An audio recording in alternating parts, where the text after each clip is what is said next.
Welcome to The Explainer. Today, we're going behind the scenes to see how a dense corporate strategy memo gets transformed into a powerful 60-second products launch trailer. We're going to trace the journey from a single sharp sentence all the way to a high-impact ad that has to grab you before you even think about hitting skip. And it all starts right here. This isn't just some random line from a memo. This is a declaration of war from a new chief strategy officer. This is the big, high-stakes problem that the whole product, AegisNet, was built to solve. It's not about new features. It's about fixing a fundamentally broken system.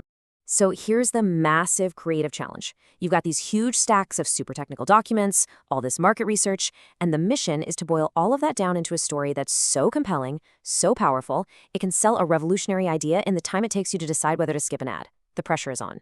Okay, so the very first step was a total narrative overhaul. Just look at the column on the left. The original pitch was, well, kind of soft, right? A little academic, psychological alignment. But the CSO's rewrite on the right? That's a completely different animal. It's sharp, it's aggressive, and it speaks the language the market actually understands: money, efficiency, and competitive dominance. It's a huge shift from selling a vision to solving a really expensive nightmare. And you have to understand, this was way more than just a marketing facelift. It was a fundamental change in philosophy. The strategy docs make it clear. They pivoted away from these abstract ideas and focused hard on the metrics that actually get investors to write checks.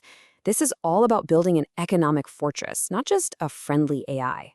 All right, to even begin building a trailer, you have to get the core tech.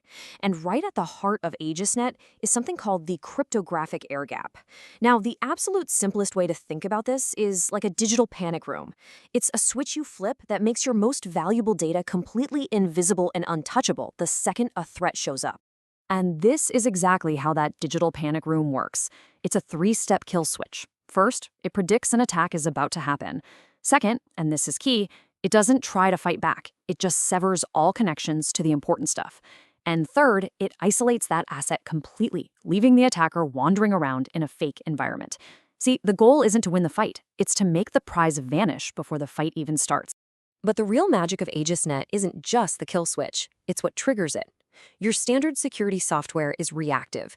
It's just a filter looking for bad guys it already knows. AegisNet's paradox logic is predictive. It's an active system that sees the probability of an attack before it can even run. This changes the whole game from playing defense to preemptive interception.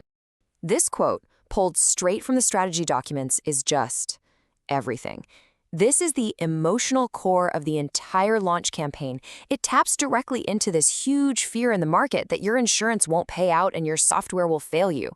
It makes the case that the only thing you can really trust is something that acts like a physical barrier, like a massive vault door slamming shut.